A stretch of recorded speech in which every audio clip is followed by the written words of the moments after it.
Number 1. A bit of background before I get into it. I'm 24 and I live in a smallish city in Texas. This took place in October of last year, just a few days before Halloween.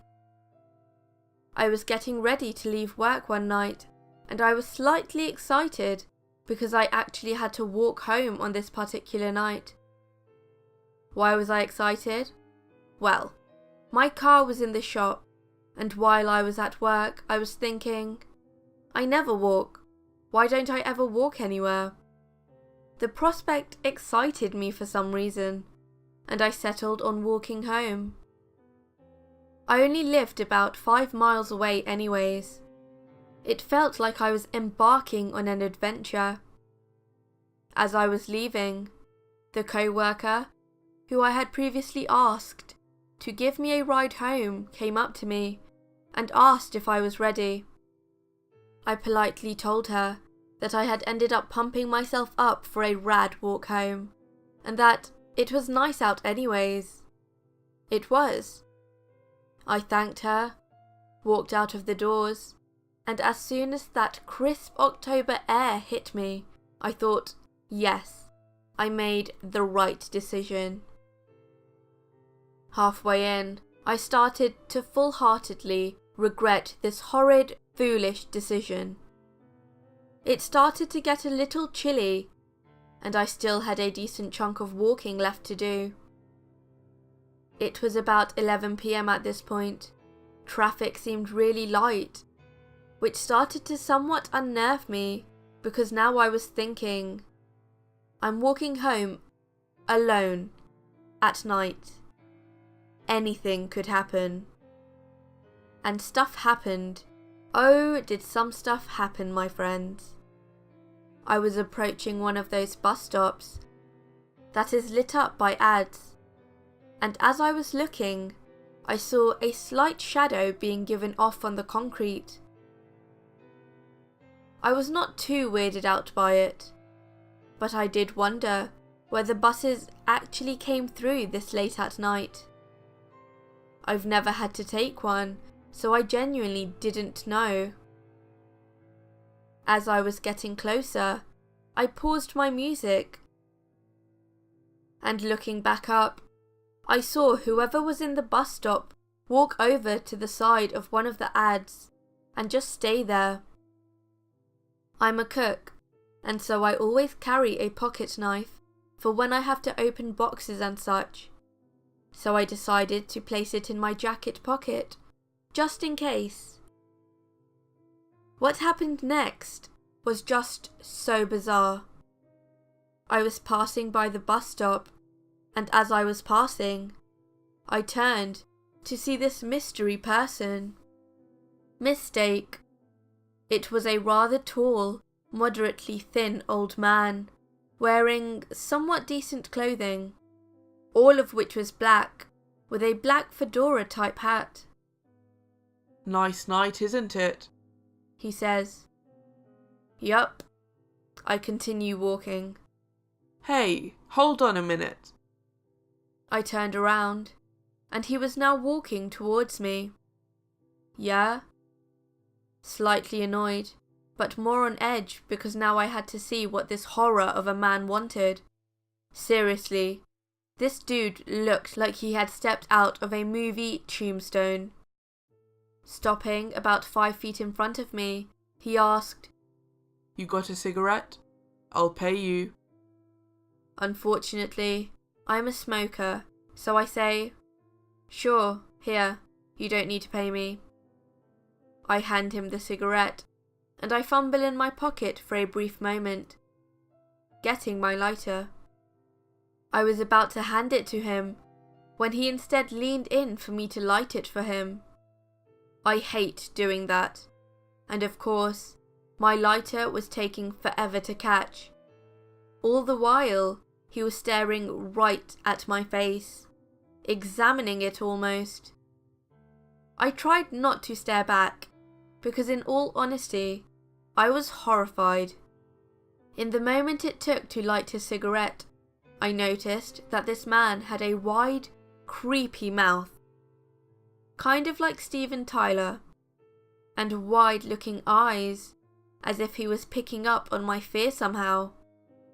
Now, I'm not a big person by any means, so when I have to fight, I fight dirty. I say this because I felt uneasy, like I wasn't going to walk away and chalk it up as just a weird encounter never to be thought of again. No, I lit his cigarette and began to go on my way, when he grabbed my shoulders and said, "Wait, let me pay you." While he was reaching into his pocket, I was already walking and saying, "Nah, you're good." He hurriedly walked up behind me and forcibly yanked my arm, yelling, "Wait, let me pay you." I'm floored at this point, and my adrenaline kicked in, so I yanked my arm away and pushed him as hard as I possibly could. He stumbled backwards and fell in an upright position, but in a move to right himself before he fell, he ripped his hand out of his pocket, spilling its contents.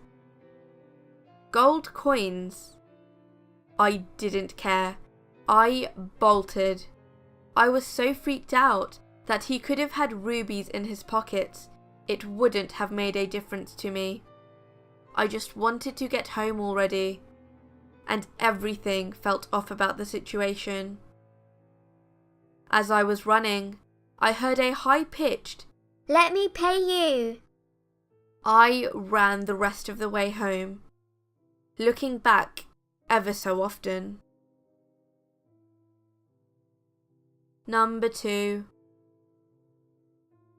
This happened to me about 2 years ago, when I was closing the restaurant I used to work at.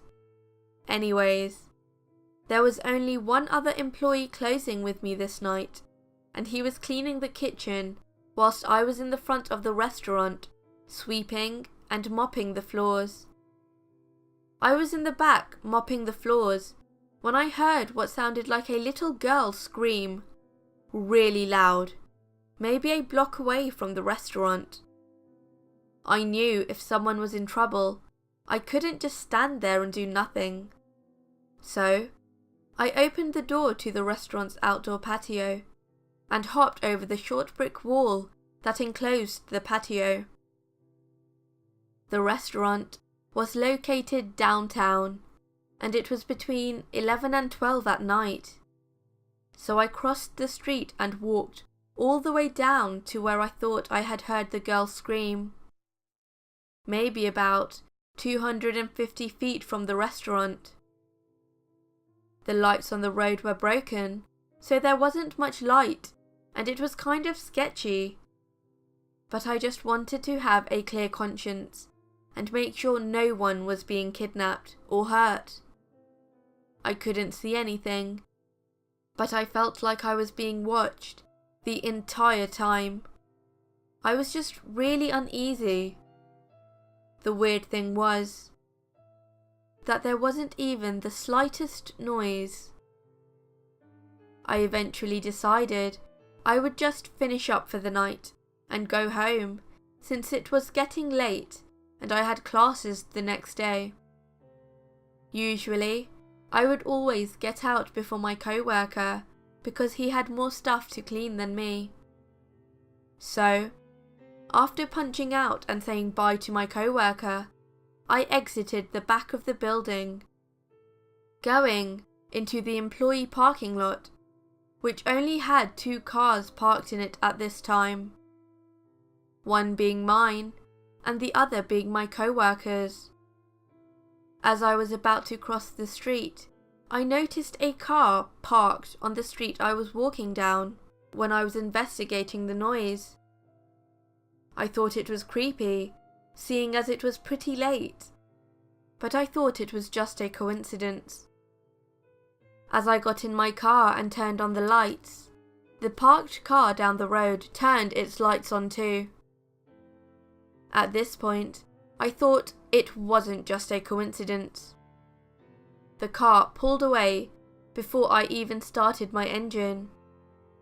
I just drove home, keeping an eye on my rearview mirror to make sure no one was following me back home. Hopefully it was nothing, but it just seemed too odd to be nothing.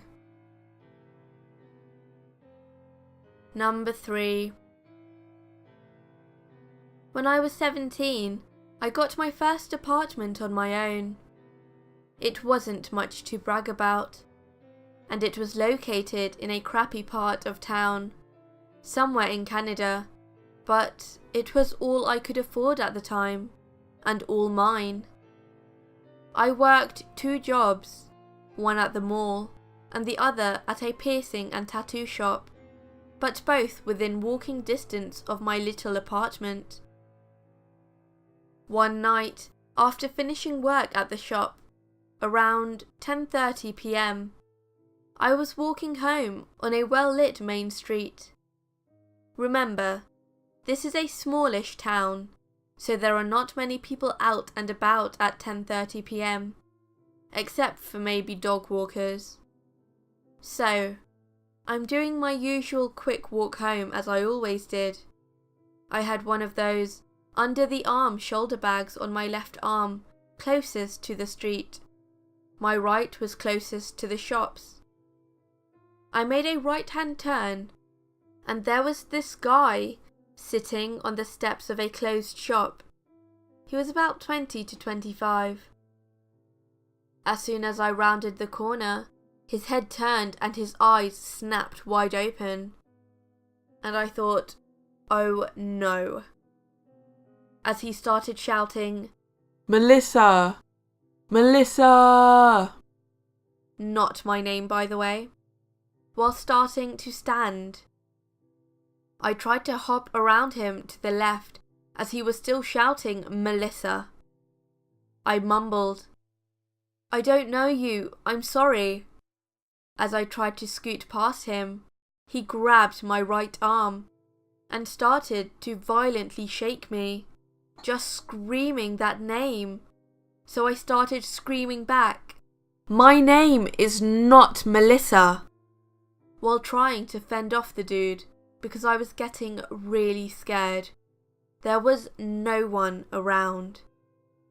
He kind of stopped shaking my arm, but still had a tight grip on it, and we locked eyes for a second, and I saw something click. Snap. I don't know, but it terrified me. I moved quicker than he did. Remember that purse I mentioned? I forgot to add that I had a corkscrew in there, just in case.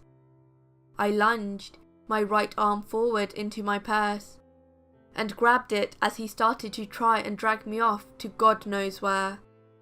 I was struggling the entire time. It's hard to paint this picture with words because I think I blocked parts of it out. I managed to whip around and shove the corkscrew into his bicep, or lack of one because, well, drugs. I don't think I did any major damage, but it was enough for me to bolt. I don't think I've ever run that hard or fast in my life. He started to shout that name. Melissa! Again, but I could hear it getting fainter and fainter behind me, so I knew he didn't give a chase. Even almost 15 years later, I hear that shouting and feel that utter terror. I still don't remember making the decision to go for my purse and my corkscrew. It might just have been a subconscious self-preservation reflex. Once I got home, I called my brother hysterically, who came over with a lecture and a can of dog mace, small enough for my pocket. I didn't walk that route to or from work alone ever again, and I never saw that guy again, which I am thankful for, because the sight of him, even to this day, would probably make me have a breakdown or an insane panic attack. Hello everyone, SinisterShaf here. I hope you enjoyed this short collection of stories. I would like to say a big thank you to Donk-quixote for the story The Gold Coins, to SwagBacon for the story Late Night Screams, and to Meggzwell for the story I Don't Know You, I'm Sorry. Thank you for giving me permission to narrate your stories. If you liked this video, then please make sure to leave a like and subscribe for more of the scariest stories. Also, make sure to comment. I do try to reply to all of your comments. And, as always, stay sinister.